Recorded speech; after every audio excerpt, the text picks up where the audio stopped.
ঢাকা বিশ্ববিদ্যালয় কেন্দ্রীয় ছাত্র সংসদ ও হল সংসদ নির্বাচনকে কেন্দ্র করে ক্যাম্পাসে কড়া নিরাপত্তা ব্যবস্থা নিশ্চিত করা হয়েছে। মঙ্গলবার সকাল ৮টা থেকে মোট ৮১০টি বুথে ডাকসু নির্বাচনের ভোট গ্রহণ অনুষ্ঠিত হচ্ছে। এই নির্বাচনকে কেন্দ্র করে কোনো ধরনের অপ্রীতিকর পরিস্থিতি এড়াতে সর্বোচ্চ ব্যবস্থা গ্রহণ করেছে বিশ্ববিদ্যালয় কর্তৃপক্ষ।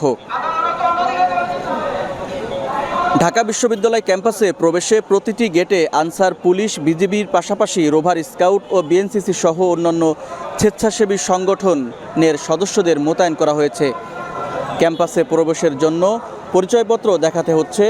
বিশ্ববিদ্যালয়ের ছাত্র, শিক্ষক, কর্মচারী ব্যতীত কেবলমাত্র এই নির্বাচনের সময় বিভিন্ন দায়িত্বপ্রাপ্ত ব্যক্তিরা অনুমোদিত পরিচয়পত্র দেখানোর মাধ্যমে প্রবেশের অনুমতি পাচ্ছেন। ডাকসু নির্বাচনকে কেন্দ্র করে শিক্ষার্থীদের মধ্যে প্রবল উচ্ছ্বাস দেখা গেছে। তারা বলছেন, নতুন ভোটার হওয়ার পরে এই প্রথম গণতান্ত্রিক পরিবেশের মধ্য দিয়ে তারা ভোট দিতে এসেছেন।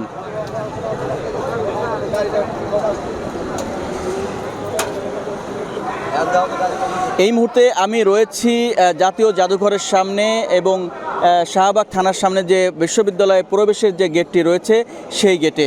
আমরা দেখেছি যে এখানে যারা আসছেন এই গেট দিয়ে যারা প্রবেশ করার চেষ্টা করছেন তাদের পরিচয়পত্র দেখাতে হচ্ছে। পরিচয়পত্র দেখানো ছাড়া কাউকেই ভিতরে প্রবেশ করতে দেওয়া হচ্ছে না।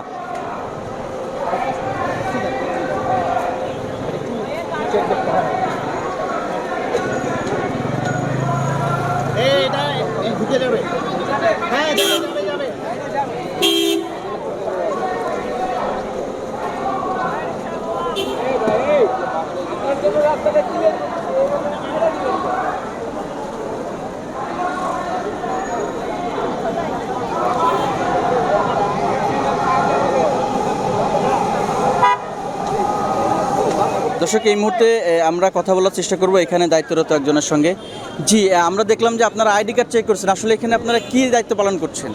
আমরা এখানে হচ্ছে প্রক্টোরিয়াল টিম এবং আমাদের ইউনিভার্সিটি যে ভলান্টিয়ার্স, আমরা আমাদের স্টুডেন্ট ভ্যালিডিটি চেক করছি। অর্থাৎ আমাদের যারা ছাত্র, বৈধ ছাত্র, তাদের স্টুডেন্ট আইডি কার্ড, হল আইডি কার্ড কিংবা লাইব্রেরি কার্ড অথবা প্রথম বর্ষের শিক্ষার্থীদের পে স্লিপ, অর্থাৎ তারা আমাদের বিশ্ববিদ্যালয়ের ছাত্র কিনা এবং তারা বৈধ ছাত্র কিনা সেটা চেক করে আমরা ওদেরকে প্রবেশ করতে দিচ্ছি।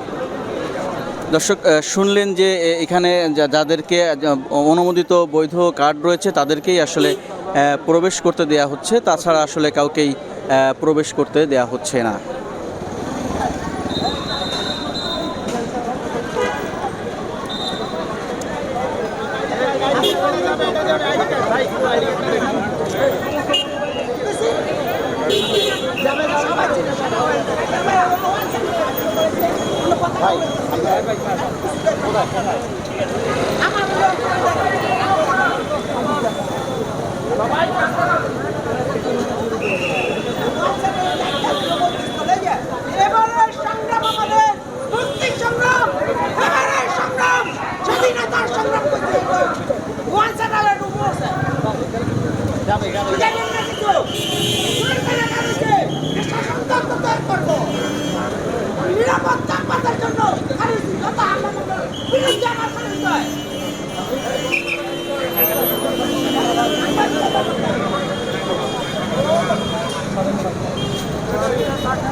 নিউ ইয়র্ক থেকে সম্প্রচারিত TVN 24 টেলিভিশন বিশ্বজুড়ে বাঙালির কণ্ঠস্বর।